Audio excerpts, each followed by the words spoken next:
planning efforts that we had done several years ago.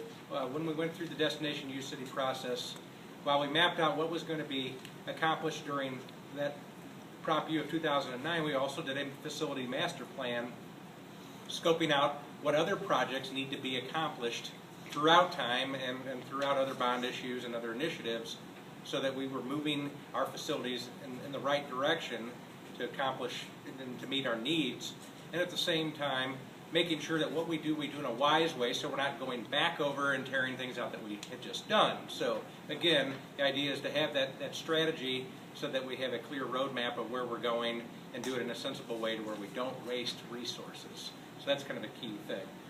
So while we did come out of this last bond issue with some new facilities and some new additions and a lot of improvements, there's still ways to go. We have different types of needs that exist. There are things that are clearly life safety type needs, that are things that affect the environment of the students and the staff on a day-to-day basis. There are things that are vital, like if you have a roof leak, obviously you need to correct those types of things because it presents a hazard for staff and students, and it definitely has a negative impact on the environment. So those life safety needs we always have to address and get those taken care of. But we also have things that are programmatic needs. Superintendent talked about a lot of different reform activities on the academic side. We also have a re-emphasis on our music programs, our art programs. Obviously there's new programs coming down the pipeline, since we were looking at Project Lead the Way and so forth. So we need to make sure that we keep our facilities versatile enough so that they can accommodate those needs. And while our facilities have served us well over time, some of them have kind of moved away from what is needed today, or should I say our needs have moved away from what they were previously. So that's why we have to address those as well. So just talking about the projects, she mentioned the new Library Media Center at the high school. That is going to be a key focal point. If you've been to the UCHS library, it is a museum for books right now. Actually, the existing library was not even built as a library. It was originally a courtyard area that was just enclosed. They put a roof on it and deemed it a library. So it was never even designed for the purpose of being a library. While it has served for many years, it's got many deficiencies. And as we talk to the staff and the students, it's some place that they don't necessarily want to go, nor does it have the resources they need, nor does it have the technology, nor do the teachers see a benefit in taking their students there because there's so much to overcome. For instance, it lacks technology, it lacks sufficient space. You have to plan strategically just to take your class there because it's so limited on its capabilities. So it's become more of a hindrance than a help. So that's a major deficiency in itself. Whenever somebody views a resource like that as something that's not worth bothering with, that's a huge indicator that a change needs to be made. So what we're focusing on is making a Library Media Center truly a resource for students, a resource for staff, a place that people want to be and can actually get valuable, good use out of. So the idea is to build a new addition at the high school on the northernmost area of the building. This will be a multi-story structure that can actually be left open after hours and used after hours, but at the same time still securing the rest of the high school. So it could be used for community meetings, it could be used after hours for various activities, so it's a very versatile space. The idea, while we'll have a lot of open air space, similar to this, and plenty of soft seating, and something that's more inviting than the traditional library, and we'll have books, of course. The idea is to really focus in on that resource component, and that is that we're going to model this after a college library.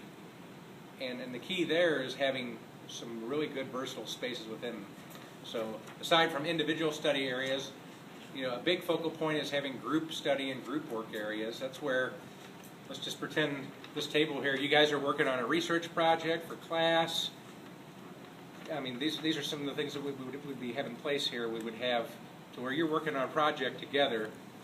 Now you bring all of your laptops and you plug it into this table that has the appropriate ports. You have you have to envision a flat screen TV here. So now you guys are working on your presentation. You're importing data from the internet and maybe from some other colleges and universities and their databases as you put together your research project and your presentation. So using that technology, using those resources, pulling them all together to give you good final products. Again, going back to what the superintendent said, there's, many teachers don't want to bring their classes there. So that's why we had conversations with the high school staff saying, what do you need? And that's the key thing here, is focusing on the things that we need and how it could be better utilized. So, whether it serves as our writing center, we're also incorporating, different types of events and so forth. We'll have a multi-use space, so if we have a college, career fair, if we have other events, we can house it in that space, as well as accommodating multiple classrooms of students at any given time. So it's not such a challenge to get in there. So again, there's a lot of versatility that needs to be in this space. And then of course make sure that it has adequate infrastructure to support the technology. So whether it's the computers on wheels, smart boards, and other technology, I want to make sure that it encapsulates all of that. Other areas really is moving on to if you've been to the 4th floor of the high school, it's kind of like going back in time. If you attended the high school in the previous years, it probably hasn't changed much up there since you attended. So I think the last time there was any major overhaul of the 4th floor of the high school was really back in the 1960s. I think they did some acoustic work back then, but that's where it houses all of our music programs.